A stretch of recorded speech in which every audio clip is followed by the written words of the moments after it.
que precisa ficar bem claro, até para as pessoas que estão nos acompanhando, é o seguinte: primeira coisa, uma das justificativas do Putin sobre toda essa situação, eu acho até, não sou a favor do Putin, não acho que ele seja uma pessoa bem intencionada nem nada. Mas olha só, ele disse o seguinte: imagina se a Rússia tivesse colocando tropas, mísseis na fronteira dos Estados, no México, lá no México, na fronteira com os Estados Unidos. Que é A o que gente a teria OTAN fez, né? uma crise mundial de proporções. Não sei se vocês se lembram, lá atrás teve a crise dos Cuba. mísseis, né? Isso. Cuba, que era até o Kennedy que era o presidente. E você tem lá uma crise mundial porque a Rússia estava levando mísseis para onde? Para perto dos Estados Unidos. E o que a gente tem hoje na Europa, na União Europeia, lá no leste europeu, é justamente a OTAN, que é liderada pelos Estados Unidos e formada. Não sei se vocês sabem, a OTAN ela detém 70% dos gastos militares do mundo. O mundo inteiro, tudo que se gasta em armamento, em desenvolvimento tecnológico. Sim. E tudo, está nos países da OTAN, 70%. Então é uma potência militar, bélica, gigantesca, é um risco. O Putin ele não queria essa potência toda ali do lado dele, ali, ainda mais em um território que estava tecnicamente em disputa. Porque, volta a lembrar, a Lugansk e Donetsk estavam ali, com separatistas russos ali brigando, sendo inclusive bombardeados ali pela Ucrânia. Tinha uma guerra ali em andamento, uma guerra civil. Então imagina se a Ucrânia adere à OTAN e os Estados Unidos parece que estava sob o fraco comando ali do Biden, do BD, né? Os Estados Unidos estavam ali provocando, se mostrando ali e tentando fazer de amiguinho da Ucrânia. E parece tem uma charge antiga que o Bush fez a mesma coisa com a Crimeia, salvo engano. Ele pegou o presidente na época e ficou assim, provocando, vai lá, provoca. Na hora que a coisa começou a quebrar, ele saiu fora, largou sozinho. Então tem uma história disso aí dos Estados Unidos, da OTAN, avançando. Porque a OTAN ela tinha feito uma promessa lá atrás de não avançar ali no leste europeu. Dizem que essa promessa não existiu, mas alguém deve estar mentindo nessa história. Mas havia uma certa promessa da OTAN de não avançar pelo leste europeu no rumo da Rússia. Aí começou a avançar, aumentou ali os países, enfim. Eu acho que sentiram o famoso a água passou aí para chegar acima daquele lugar que a gente não pode dizer aqui ao vivo. Né? Até, doutor... A água bateu no bubu de alguém aí. Até, doutor, fazendo aqui uma pergunta aí um pouco mais elaborada, porque na verdade é um quadro que a gente ouvindo um comentarista ou outro acaba criando uma realidade, né? Começando ali pelo fato de, logo depois da extinção da União Soviética, o que acontece? A Ucrânia ela tinha talvez o terceiro poderio nuclear, né, do mundo aí. E no tratado lá do Memorando de Budapeste, houve um entendimento que ela devolveria essas ogivas nucleares lá para a Rússia, e em troca disso ela estaria sendo garantida em termos de invasão ao seu território, em termos de um tratado de paz, digamos, né? Eu começo por essa observação. Aí eu colocaria o seguinte, pensando numa última linha que seria uma fraqueza provocativa. Você vê uma Rússia ocupando a Crimeia em 2014 e aí ela sofreu, naquele momento ela sofreu sanções, não é? Sanções que, na verdade, caíram na ridicularização, que era bloqueio de contas de russos no Ocidente, alguma coisa, negação de entrada do russo no Ocidente, algumas coisas que, na verdade, não implicaram em nada. E o que acabou piorando foi na medida em que a Rússia disse olha, eu estou ameaçando o corte do fornecimento de gás para os países da Europa, né, para os países ocidentais. E nesse momento eles tiveram que murchar. Por quê? houve, com o passar do tempo, houve uma regulação muito forte nos mercados desses países com relação à produção de energia. Por essas pressões de leis ambientais, eles acabaram por, numa zona de conforto, de comprar o gás da Rússia e não explorarem as suas capacidades locais, né? As suas fontes domésticas, por conta dessas leis ambientais, ou dessas pressões ambientais.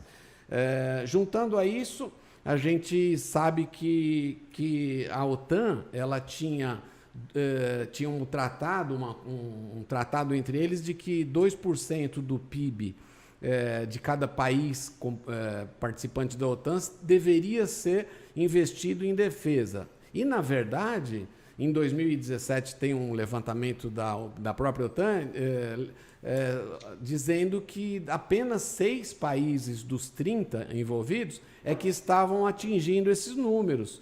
Seriam eles próprios Estados Unidos, a União, o Reino Unido, Grécia, e mais uns 2 ou 3 aí, mas de qualquer forma houve um certo despreparo, um relaxamento.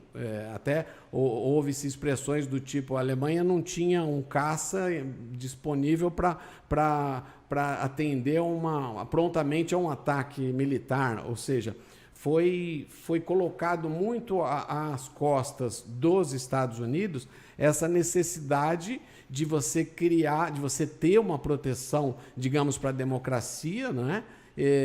Em função da vontade do Putin em expandir. O Putin com 12 países que participavam da OTAN no começo, foi parar em 30, mas desses 18 que entraram depois, o doutor me corrija, a maioria deles eram da União Soviética, eram países da União Soviética. Então, esse quadro todo que eu estou pintando, junto ao próprio Biden, que o doutor colocou aqui, aquela ação desastrada no Afeganistão, tudo. Então, todo esse quadro, eu entendo que ele criou uma certa demonstração de fraqueza, e isso inflou a vontade do Biden na sua política expansionista, né? Tem sentido esse raciocínio, doutor? Você levantou uma série de questões importantes aí, a questão do ambientalismo, que levou a Alemanha a depender, não sei se vocês sabem, estava sendo feito um gasoduto chamado Nord Stream 2, sim, que ia abastecer ali boa parte ali da Europa, ali, principalmente a Alemanha ia ser a gestora desse gasoduto, e eles se tornaram dependentes, acho que mais de 60% da capacidade energética deles ali, inclusive para o inverno, que é muito rigoroso. Pensa o seguinte: vai vir um inverno e as pessoas vão morrer de frio, porque não tem fonte de energia suficiente para abastecer todo mundo. Como é que eles vão fazer isso? E é culpa dos ambientalistas histéricos que colocaram ali, ficaram fazendo a restrição de usina, como diz, nuclear, enfim, termoelétrica, enfim, todas essas restrições de ambientalistas criou toda uma situação de dependência. Não sei se vocês viram, tem um vídeo rodando assim do Trump, junto com acho que o representante, o chanceler da OTAN, né, o cara que é o chefe lá da OTAN, e ele dizendo para eles: mas vem cá, vocês se colocaram nessa situação de dependência da Rússia, vocês vão depender deles em mais de tantos por cento aí da parte energética, e vocês se colocaram nessa posição de fraqueza, e agora quer que a gente vai aí defender vocês. Tipo assim, o que vocês estão fazendo? Vocês estão se entregando para a Rússia? Sim, lembrando que é um inimigo geopolítico definido, né? Isso, da Rússia. Foi criada para isso, para impedir o expansionismo do comunismo russo. Aí você pensa o seguinte: olha que situação horrível, você se colocar na dependência de um país que pode a qualquer momento entrar numa guerra com você.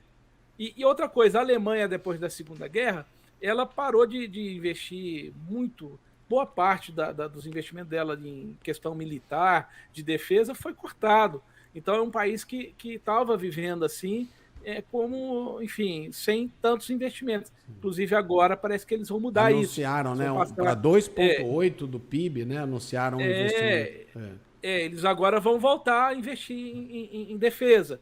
Agora, eles estavam dormindo esse tempo todo, eles não estavam enxergando nada. Outra coisa, a gente está preocupado com a Rússia, mas a China está do outro lado.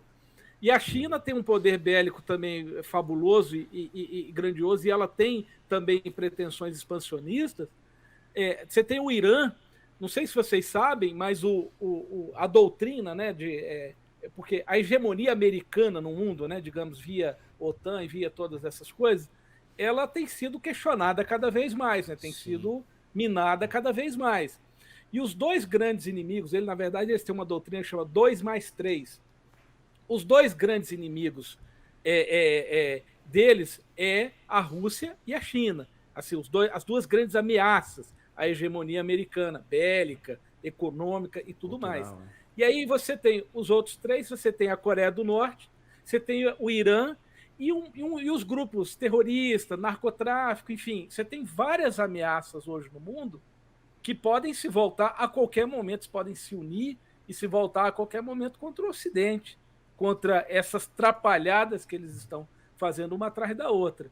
Então, você tem uma série de temas e de assuntos que são desdobramentos dessa situação toda e que muito pouca gente está conseguindo enxergar, porque as pessoas estão preocupadas com uma narrativa de mocinho e bandido. Sim. Meu Deus, eu tô postando o tempo inteiro no meu Instagram falando assim, gente, cuidado com a narrativa.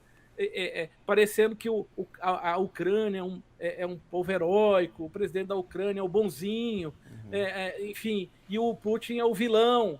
Não é que o Putin não seja mal, nem que o cara não tenha seus méritos, mas cuidado, está sendo criada uma narrativa perigosíssima para o Ocidente e que pode mergulhar a gente, inclusive, numa guerra nuclear. E aí? Eles estão tratando isso que nem Romeu e Julieta, né? E não é. Romeu e Julieta, o cara lá da queijo Ucrânia, com goiabada. Lá, o heróizinho. O cara esses dias era um humorista, estava na TV, ele é um ator.